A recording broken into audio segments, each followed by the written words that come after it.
नमस्कार मंडळी, मी कशिश बारे पुण्यात तुमच्या सगळ्यांचं सहर्ष स्वागत करते आपल्या आजच्या एका नव्या कोऱ्या व्हिडिओमध्ये। तर मंडळी, स्पीकरचा तुम्हाला आवाज येत असेलच आणि आपल्या बाजूच्या बॅकग्राऊंडवरून सुद्धा तुम्हाला कळलं असेल की आता आपण पुन्हा एकदा माघारी कोकणात आलेलो आहे। तर कोकणचा साखरमणी आणि माझा खास मित्र आपले भाऊराया कुमार अर्णव खोखरे आपल्यासोबत आहेत आणि आता आम्ही जात आहोत देवळात। आणि आपण कशासाठी आलो गावी? आज देवदिवाळीचा उत्सव आहे आपल्या देवळात म्हणून आलो। आज देवदिवाळीचा उत्सवानिमित्त आम्ही गावी कोकणात आलेलो आहोत।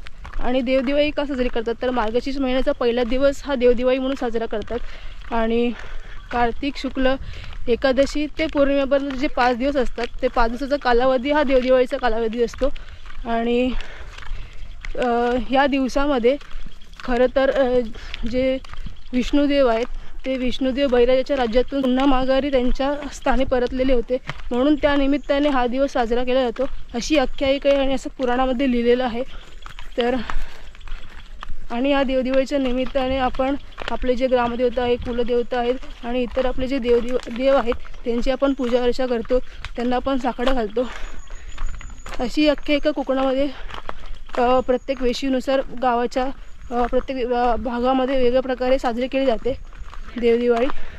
तर आपल्याकडे सुद्धा आपली जी ग्रामदेवता आहे आई श्री सुकाई देवी, त्या आई श्री सुकाई देवीच्या देवळामध्ये देवदिवाळीचा फार मोठा उत्सव असतो। आणि कालसुद्धा उत्सवाचा एक पूर्वभाग झाला। काल जे माहेरवशणी आहेत गावच्या ज्या महिला मंडळ आहेत त्यांचा सत्कार झाला आई श्री सुकाई देवीच्या देवळामध्ये। आणि आज बाकीचा उर्वरित कार्यक्रम आहे। आता देवळामध्ये सकाळी सत्यनारायणाची महापूजा झाली, आपली गाडी लेट झाली त्याच्यामुळे आपल्याला ते पाहायला नाही भेटलं। आणि त्याच्याप्रमाणे हळदी कुंकूसुद्धा कार्यक्रम समारंभ पार पडला। आणि आता आपण महाआरतीसाठी जात आहोत। आत्ताच तुम्ही मगाशी स्पीकरचा आवाज ऐकला असेल की महाआरतीची आता अनाऊन्समेंट झाली।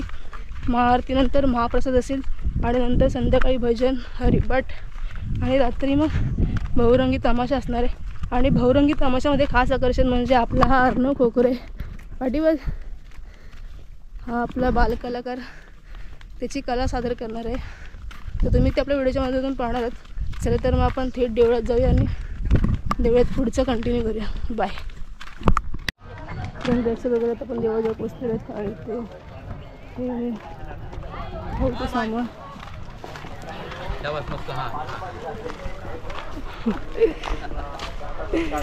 चपलांचं स्टँड आहे इकडे आणि आपले देऊळ चपला आपण इकडे काढून ठेवूया।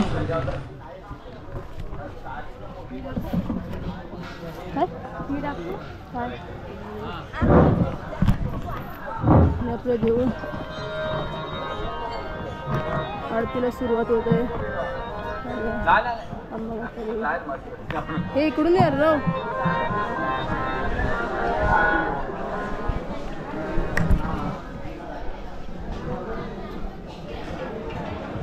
इकडे जेवणाची तयारी चालू आहे। मागच्या दरवाजाने देवळात जाऊया।